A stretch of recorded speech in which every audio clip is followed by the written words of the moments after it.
এদিকে পশ্চিমবঙ্গে দ্বিতীয় কোভিড আক্রান্তের মৃত্যু হয়েছে। বিডন স্ট্রিটের কাছে মাধব দাস লেনের বাসিন্দা এক ব্যক্তির মৃত্যুর খবর পাওয়া গেছে। ওই ব্যক্তি বেলেঘাটা আইডিতে মারা গেছেন বলেই খবর। ঝিলম করঞ্জাই রয়েছেন আমাদের সঙ্গে, আমাদের প্রতিনিধি টেলিফোনে। ঝিলম, একদমই কোভিড আক্রান্তের সংখ্যা সারা দেশে যখন বাড়ছে, তারই মধ্যে এ রাজ্যে ফের আরো একজন কোভিড আক্রান্তের খবর পাওয়া গেল, যিনি কোভিড আক্রান্ত হয়ে বেলেঘাটা আইডি হাসপাতালে গত সপ্তাহে বৃহস্পতিবার বিকেল বেলা 4:22 নাগাদ মারা যান। হাসপাতাল সূত্রে জানানো হয়েছে যে সে ভর্তি হয়েছিল 4 তারিখ এবং তারপরে তার শারীরিক অবস্থার অবনতি হয়। 5 তারিখ তাকে সিসিইউতে দেওয়া হয়, ভেন্টিলেটরি সাপোর্ট দেওয়া হয়। তার ডায়াবেটিস ছিল দীর্ঘদিনের এবং সেই কারণে তার সুগার ফ্লাকচুয়েশন হচ্ছিল। এর মধ্যেই তার শারীরিক অবস্থার অবনতি হতে থাকে এবং 6 তারিখে তার মৃত্যু হয় বিকেল 4:22 নাগাদ। এই নিয়ে কোভিড আক্রান্ত হয়ে এই রাজ্যে চলতি বছরে এটা দ্বিতীয় মৃত্যু, এমনটাই স্বাস্থ্য দপ্তর সূত্রে দাবি করা হচ্ছে। ধন্যবাদ ছিলাম।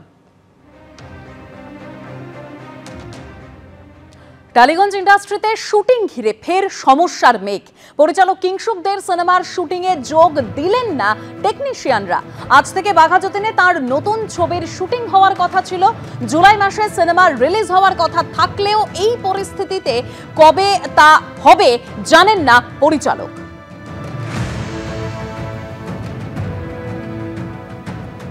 সবাই সব জানে, এটা হচ্ছে প্রথম কথা।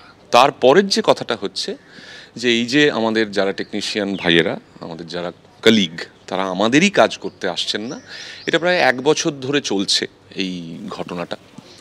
তো আমরা এক ধরনের একটা প্রসেস খুঁজে বের করার চেষ্টা করছি যে কিভাবে আমরা যে প্রশ্নগুলো করেছিলাম, মানে আমরা এখনো পর্যন্ত আমাদের প্রশ্নগুলোই ঠিক জায়গায় রাখতে পারিনি, তার উত্তর, তা নিয়ে আলোচনা, এসব তো অনেক পরের ব্যাপার। বুঝতে পেরেছেন? আপনি যদি জুলাই থেকে শুরু করে পরপর আমাদের যে সমস্ত কথা, আমাদের যে সমস্ত রাউন্ড টেবিল, আমাদের যে সমস্ত প্রেস কনফারেন্স, এগুলো দেখেন, তাহলে আমরা প্রেস ক্লাবে একটা প্রেস কনফারেন্স করেছিলাম, সেখানে অনেকগুলো কথা বলা হয়েছিল। তার আগে টেকনিশিয়ান স্টুডিওতে বাইটস, তারপরে আমরা একটি ইউটিউব চ্যানেলে গিয়ে নানা কথা বলেছিলাম। তো সেইগুলো পর্যন্ত এখনো পৌঁছানোই যায়নি। আমাদের বেসিক প্রশ্ন করেছি, সেই প্রশ্ন করার যে অপরাধ, সেই অপরাধ থেকেই আমাদের মুক্তি ঘটছে না। তো আগে তো আমরা এই অপরাধ মুক্তি ঘটাই, তারপরে না হয় আমরা বলবো যে আমরা নাগরিক হিসেবে, মানে নাগরিক এবং পরিচালক হিসেবে কিছু দাবি দাওয়া রাখতে চাইছি, আপনারা কি একটু শুনবেন। মুখ্যমন্ত্রীর সঙ্গে বৈঠক করতে তো প্রসেনজিৎ চট্টোপাধ্যায় গিয়েছিলেন, তাহলে তিনি কি সঠিক প্রশ্নটা রাখতে পারেননি সেই সময়? সেই মিটিংয়ে যেটা হয়েছিল, আমাদের পক্ষ থেকে যখন 3 জন সিনিয়র গেছিলেন এবং তারপরে মুখ্যমন্ত্রী আশ্বাস দিয়েছিলেন যে একটি কমিটি তিনি করে দেবেন, সেই কমিটিটা হয়নি। সেই কমিটিটা যখন হয়নি তখনই আমরা প্রেস কনফারেন্স করেছিলাম কলকাতার প্রেস ক্লাবে। কমিটিটা হচ্ছে না কেন যদি বলেন? আমি জানি না, মানে অত সব যে আমাকে জানতে হবে সেটা তো আমি বলতে পারবো না। আমরা শুধু বলতে পারি যে একটি কমিটি করে দিলে ভালো হয়।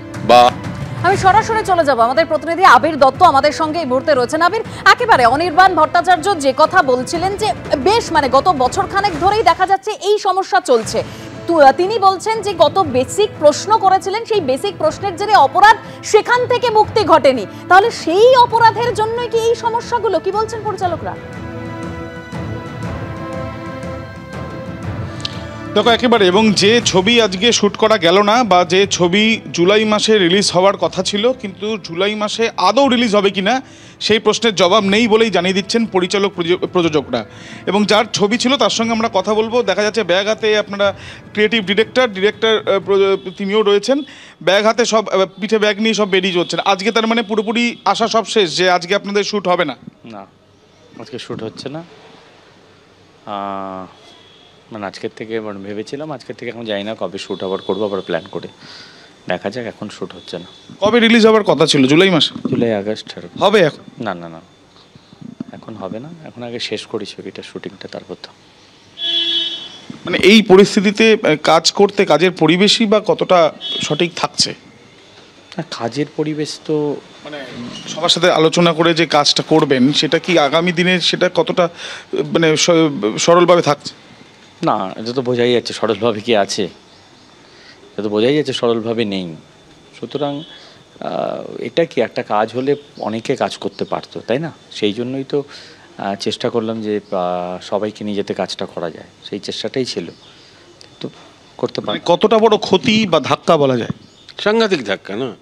পরপর 2 দিন, মানে এর আগে 21 তারিখ হয়েছে, 21শে এপ্রিল, তারপর দাঁড়িয়ে আজকে হলো আমাদের আটকা দিল। হ্যাঁ, তারপর দাঁড়িয়ে আমাদের শুটিং করছিলাম বিরাটিতে, আমাদের শুটিং স্পটে চলে গেল ওদের লোকজন, গিয়ে শুটিং বন্ধ করে দিল। তো আদালত, মহামান্য আদালতের রায় থাকা সত্ত্বেও যদি কেউ সে রায় না মানেন, অবমাননা করেন এবং আমাদের কাজ করতে না দেন, তাহলে আমরা কি করব বলুন?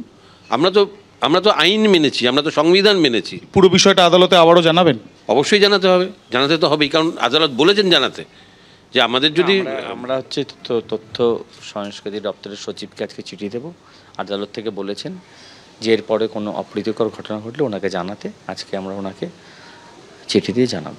সরকারকেও চিঠি দেওয়া হবে এবং তারপরে আদালতের কাছেও পুরো যে সমস্যাটা আজকে নতুন করে তৈরি হলো সেই সমস্যার কথাও তুলে ধরা হবে বলেই জানাচ্ছেন পরিচালক।